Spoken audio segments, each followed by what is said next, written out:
Besishubile isimo ngenkathi uMpofu epheka ngembuzo uGordhan ngezinto azisho ngoTom Moyane. Kucace ibha ukuthi bumuncu ubudlelwane phakathi kaGordhan noMoyane.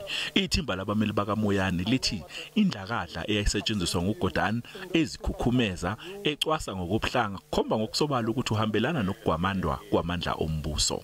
uGordhan uzichithile lezinsolo wathi lena yindlela nje yokufihla ukuthi uMoyane wayezama ukugwamanda iSARS. IKhomishana yanika uMoyane imvume yokuthi aphose uGordhan imibuzo ngemuva kokuthi uGordhan emsole ngokuthi ufuna ukugwamanda amandla ombuso ebufakazini abethula kulesi gcawu. Let me firstly emphatically say that all of those assertions have no foundation whatsoever.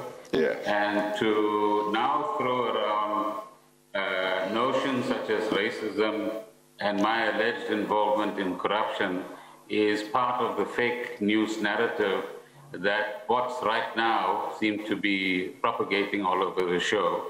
So I repeat, I emphatically deny all of those assertions. Eqaleni uGordhan wethula ubufakazi obuthi amacala obugebengu ayebekwe wona kwakuhloswe ngawo ukumfakela ingcindezi yokuthi esule esikhundleni njengongqongqoshe wezemali. Usamile kwelokuthi uMoyane wasebenzisa umthetho ngendlela engafanele ukuze akwazi ukugwamanda amandla ombuso aphendlela ungqongqoshe ozokwazi ukugwamanda ihhovisi likaMgcini Mafa. Ungqongqoshe uthi lezi zinto akhuluma ngazo ususela embikweni kaNugent. To use the words of the chairperson's directions, I therefore do mean that Mr. Moyane, and I quote, was motivated wholly or in part by, or he sought to advance the objectives of state capture, end of quotation. Ekhambeni kwesikhathi uGordhan ubesexwayiswa ngokuthi agxile kwakwaziyo angakhulumi inzwabethi.